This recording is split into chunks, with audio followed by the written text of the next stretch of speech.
Minneapolis. Immigration enforcement. A shooting. To the masses, this is a tragedy, a political talking point, a reason to pick a side. To the strategist, it's a flashpoint, a brutal, unfiltered signal of a world fracturing.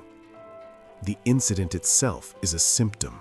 The real disease is the decaying social contract, the weaponization of identity, and the aggressive redefinition of sovereignty, both national and individual. This isn't about morality. This is about power. And if you're not analyzing it with a cold, detached eye, you will be consumed by the chaos. This is Social Realpolitik. And today, we dissect the lessons of Minneapolis, not to mourn, but to prepare. Every major event, especially one involving immigration and enforcement, is immediately hijacked. The facts become secondary. The narrative becomes the weapon. In Minneapolis, like many other flashpoints, you see two dominant narratives immediately emerge, almost manufactured. Narrative A, the victimhood play, focuses on the humanity of one group demonizing enforcement as oppressive. Narrative B, the law and order play, focuses on the sanctity of borders, demonizing non-compliance as anarchy. The strategic lesson: you are not consuming news, you are consuming propaganda designed to trigger your tribal loyalty. Every news outlet, every social media influencer, every politician is playing a game. Your first lesson: disengage from the emotional warfare. Your brain is a battleground. Guard its borders. Understand that the truth is almost always irrelevant to the power brokers. The concept of a border is under assault, not just physical borders, but conceptual ones. When immigration enforcement becomes a national debate, it signifies a deeper issue, a lack of consensus on who belongs and who doesn't. The story: the village and the open gates. Imagine a village that for generations had a clear wall. Everyone knew who was inside and who was outside. One day, a powerful external force decreed the gates must remain open.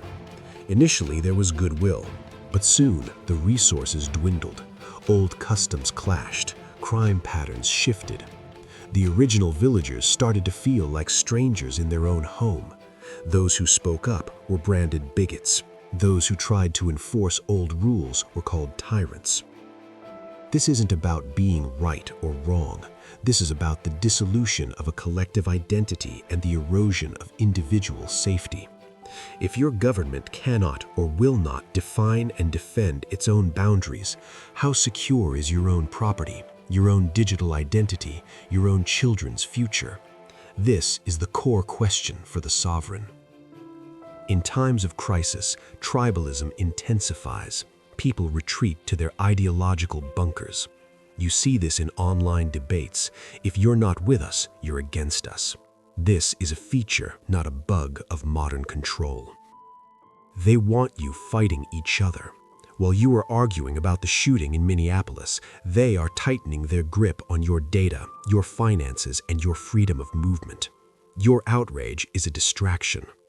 The strategic lesson for you: your primary loyalty must be to your own survival and the sovereignty of your immediate sphere, your family, your resources, your skills. Any loyalty that demands you sacrifice your objective analysis, your personal safety, or your long-term prosperity is a liability. Recognize the tribal calls for what they are: attempts to recruit you into someone else's war. So, what is the Social Realpolitik response to this disintegration? You build your own fortress. Information autonomy.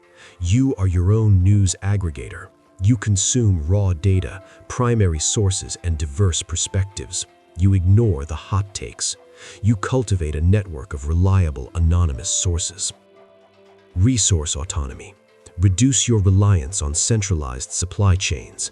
Build local networks for food, water, and energy. Diversify your assets beyond easily controlled digital systems. Your ability to survive outside the grid is your ultimate leverage. Digital autonomy. Encrypt everything. Decentralize your communications. Understand the vulnerabilities of your digital footprint. Build parallel systems for finance and information. Psychological autonomy. This is the most critical. In an era of manufactured chaos, your calm, analytical mind is your greatest weapon. Do not be provoked. Do not be manipulated. Your emotional response is a weakness they will exploit. The events in Minneapolis and countless others like it are not isolated incidents.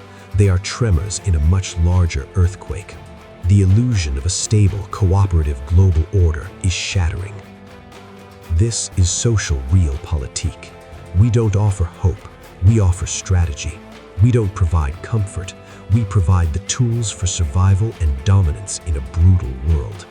If you are ready to stop being a pawn in someone else's game and start building your own power, subscribe, hit the notification bell. The storm is here. Are you going to be swept away by the narrative, or are you going to become the architect of your own unyielding reality? Social Realpolitik engaged. The audit is complete. Prepare your defenses.